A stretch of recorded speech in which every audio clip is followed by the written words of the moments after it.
So again, this is also by community poll. The Hendrick's gin. This is from the Girvan distillery in Scotland. This is a Scottish gin. Um, that seems to be where all the good alcohol gets made, in Scotland. Who owns this? William Grant and Sons. Your favorite and mine, William Grant and Sons. What else does William Grant and Sons own? That's right, Glenfiddich, and Balvenie. So this is the same producer as those scotches, giant Scotch producer. Of course, this is a gin, and it's got a ton of infusions. So why did that blop me? Hold on. I'm not in streamer mode. Let's enable streamer mode real quick. I'm sorry. Fix that. So this is infused with juniper, caraway, coriander, elderflower, chamomile, orange, lemon peel, yarrow, angelica, cubeb pepper, and orris roots. Those are the mix of botanicals that are used to infuse the Hendrick's gin. And the Hendrick's gin is actually a blend, technically. It's a blend of spirits. So in the 60s, William Grant and Sons purchased two stills at auction. They purchased a Carterhead still, which was constructed in 1948. And there's only a few of these in the world that exist. And they also bought a small pot still that was built in the 1860s by Bennett Sons and Shears. So they have two of these pot stills. There's a really small pot still built in the 1800s. And they have this, again, Carterhead still, which is very uncommon. There isn't very many of these. Both have been restored to working order after they was purchased at auction in the 60s. So there's two different stills that they use to produce this gin. So the Bennett still, how they run this one, it's a very small still. So they put the botanicals in the pot and then let it steep for 24 hours before they boil it. And so the resulting spirit is like very oily and very heavy and robust and smells heavily of juniper. It's very robust, strong, heavy spirit. And then the Carterhead still, which is the bigger one, how that one tends to work is they have a basket inside the neck of the still that has all the botanicals. So when they boil the spirit and the alcohol vapors come up through the neck, then they go through this basket of botanicals and extract only the lighter, sweeter, and more floral portions of the botanical recipe. So that still produces kind of a light, sweet, floral distillate. And the final product here, the final gin, is a blend of that heavy, thick, robust juniper, small, still steeped distillate with that light, sweet, floral distillate from the Caterhead still. And then they also add some cucumber essence and some rose petal essence as well. So all of those elements are kind of blended together to get to the final product. So it's kind of unique in a couple of ways. It uses two stills that basically you can't get anymore. You cannot produce, that's one of the interesting things that I find fascinating about spirits is that a lot of these distilleries, some of them are using stills that you can't get these anymore. You can't make a product like this without these unique, interesting kind of stills that the still shape and how it reacts with alcohol and the vapors. This is all part of what the final taste is when it comes to spirits. So there's no way you can produce a gin, but you're never going to produce a gin like this because the stills that make this gin, you can't really get them anymore unless you found the schematics and made them yourself, I suppose, at extreme cost. So that is what we have here in this Hendrick's gin. And again, they have all kinds of different variations of this. And if this is any good, I suppose I look forward to trying them. And this is 44% alcohol or 88 proof. Now, again, this is gin at the end of the day, and most sane individuals would take this in a tonic, perhaps add some lemon. But I'm a weirdo and I'm just going to drink it straight. Because that's the way we do it with everything. I kind of want to get rid of this crap on the top too, but...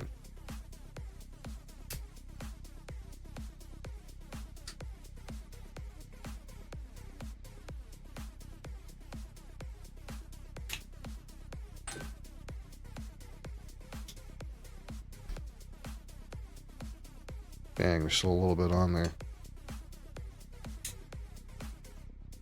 Sometimes I'm not sure if these labels are like meant to stay on or not, but I suppose it doesn't matter. All right. Nice pop.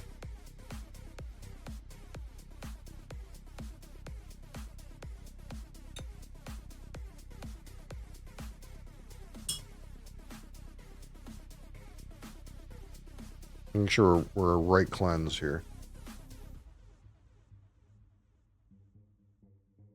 So here we are. Here's our Hendrick's gin here, which again is clear. So it's a gin. Be entertained by that, I suppose. Yeah, it is not an aged gin, I guess. Although I'm curious, I've never had an aged gin. Some of these barrel-aged gins, those might be pretty interesting. We haven't quite got to that yet. There is one of the gins that we've had before.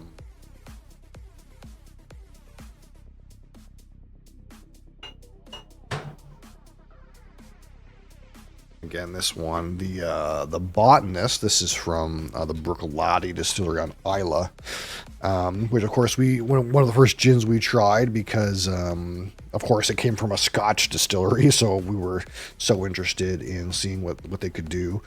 I noticed that they have a barrel-aged version of this at my local store, so we might try this barrel-aged. It wasn't my favorite profile personally, but as you can see, it has been drunk quite a bit. Let's just say there's 2 adults of drinking age in this that live here, and I didn't drink this much. So, somebody liked the flavor profile that wasn't me. I definitely preferred the Sipsmith of the two. All right, so let's see what we got here.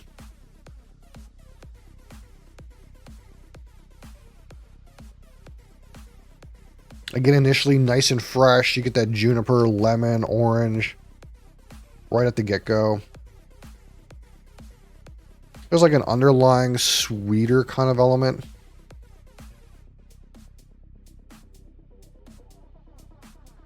There is kind of like a spiciness, but also like a darker spiciness too. It's like, it's almost like you get like something light and bright and sharp, but also something like deeper and darker spice, like almost like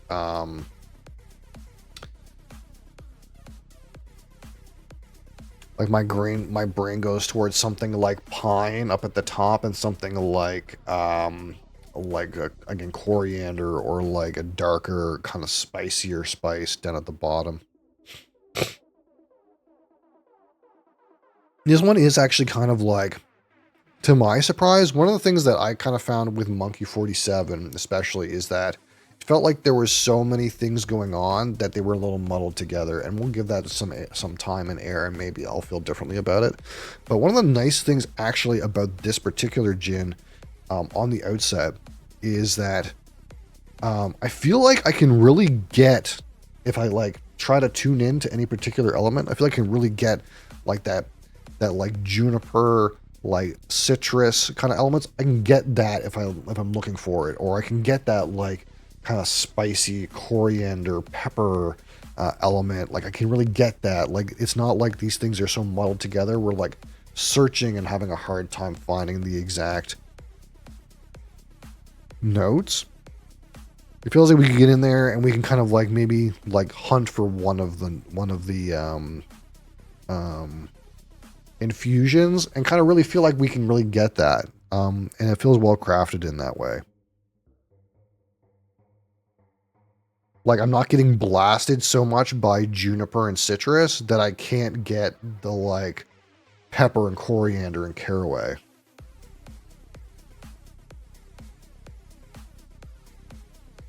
Yet there's still a good sweetness to it.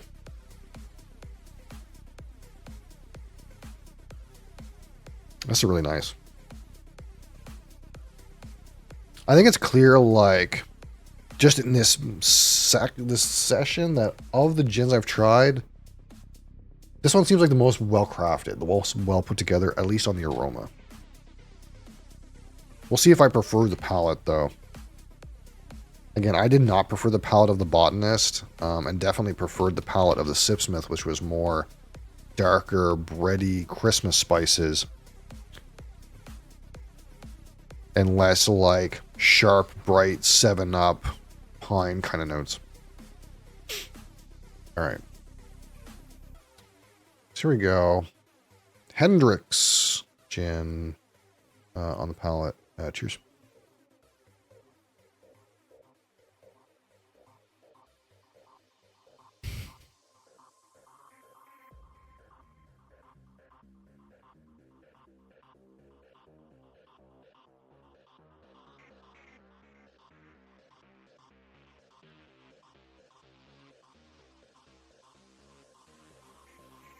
Oh.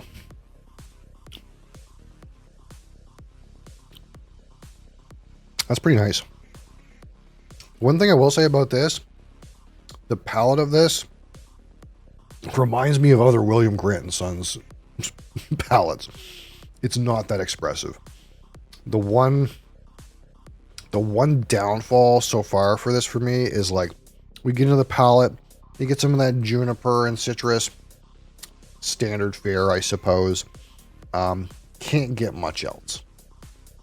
But as soon as you want to take a sip and swallow it, that like start to finish, you kind of like have like this flower opens up of a whole bunch of different elements that kind of all kind of explode on your palate all at one time, on the finish, I mean. So it's similar to Monkey 47 in that way. And the one critique I definitely had of Monkey 47 was like, I felt like all of the flavors, all the complexities, all the infused elements all hit at the same time, right at the back of the palate, right at the start of the finish. And it was hard to, while that was a fascinating kind of like explosion of flavors that happens at that time in the sipping experience, it then becomes hard to like pick out individual things because it's like you're being overwhelmed by so many elements at one time. And with 47 botanicals, that's just like way too much going on to try to figure something out. Now this one's, again, it still has quite a few. How many things we talking about here? 1, 2, 3, 4, 5, 6, 7, 8, 9, 10, 11, 12. So a quarter of the botanicals. So one of the things that I kind of said about Monkey 47, I think at the time, was like, this would have worked better if there was less things, or maybe if some of those things hit at different places in the sipping experience, so that you could feel like you could savor and enjoy those specific elements. But this has way less elements, so that when this kind of like floration happens at the start of the finish, you're more able to really detect a lot of those individual elements, and it's more satisfying in that way, I feel. I know a lot of people speak very highly of Monkey 47, and maybe my opinion will change, but if I don't like it a little less dense in different elements at that one point. And this is doing that. Sometimes less is more, you know?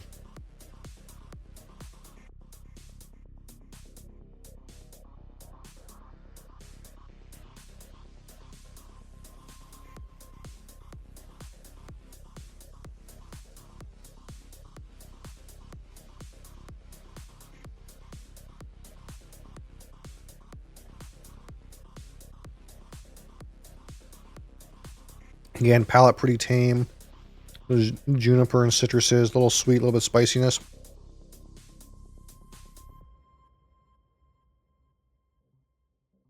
But yeah, the like finish is kind of where it's at with this gin. You almost get some woody elements in here, which again I'm assuming comes from some of the roots. Again, like the finish has some floral components, some citrus, some juniper, some pepper, some of those like baking spices, some woodiness, which I think is root related.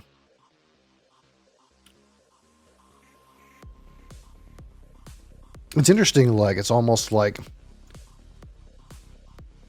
as you kind of like retrohale, I kind of have like some of that remaining of the gin left on your faculties, and that like air circulates. You can kind of like pick at and get certain components.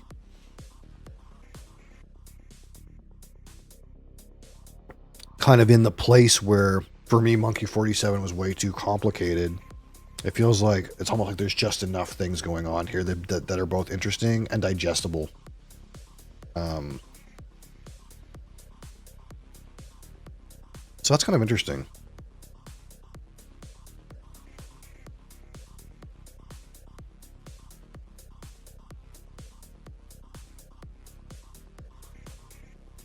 I'm kind of definitely hitting like the like pepper spicy part of it now though. We're kind of like blind to the juniper at this point. Yeah, I think of the ones I've tried, it's probably my favorite. It's more interesting than the Sipsmith. It's not as overwhelming as the Monkey 47, and it doesn't have the weird bug spray note that the botanist had. I'd be down to try some of these like Cabinet of Curiosities variations. I think that would be pretty cool. I think there's just enough going on here. The only thing that for me is like lacking is I just wish you could really get more of that flavor in the palate area instead of like getting it all kind of in the like finish.